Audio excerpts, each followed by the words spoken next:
जिंदगी में कई बार हमें लगता है कि हम कमजोर हैं। समस्याएं इतनी बड़ी होती हैं कि हम कह देते हैं, ये मेरे बस की बात नहीं है।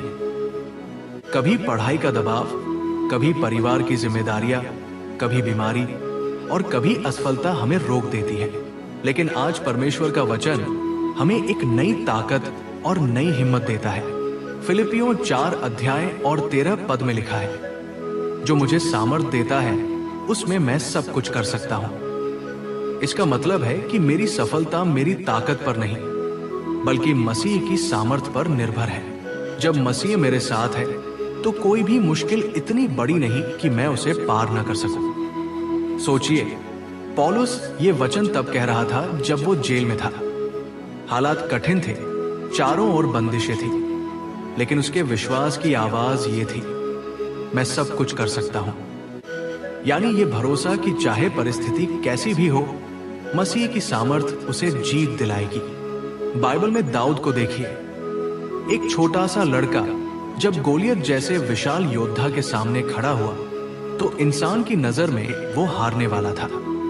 लेकिन दाऊद ने कहा, तू मेरे सामने तलवार और भाले से आता है, पर मैं सेनाओं के यहोवा के नाम से आता हूं। और उसी विश्वास की ताकत से उसने गोलियत को हरा दिया।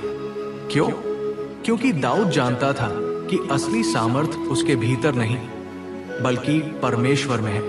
आज भी यही सच्चाई हमारे लिए है। जब हम सोचते हैं कि हमसे नहीं होगा, तब यीशु कहता है, मेरे बिना तुम कुछ नहीं कर सकते।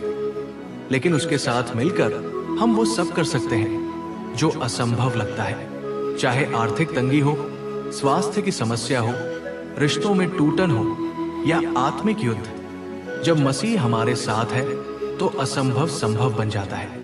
तो भाइयों और बहनों, हार मानने से पहले ये वचन याद रखिए, सब कुछ मैं मसीह में कर सकता हूं। जब आप ये मानकर कदम उठाते हो तो आपके भीतर एक अलौकिक हिम्मत पैदा होती है, और वही हिम्मत आपको हर हालात में विजयी बनाती है।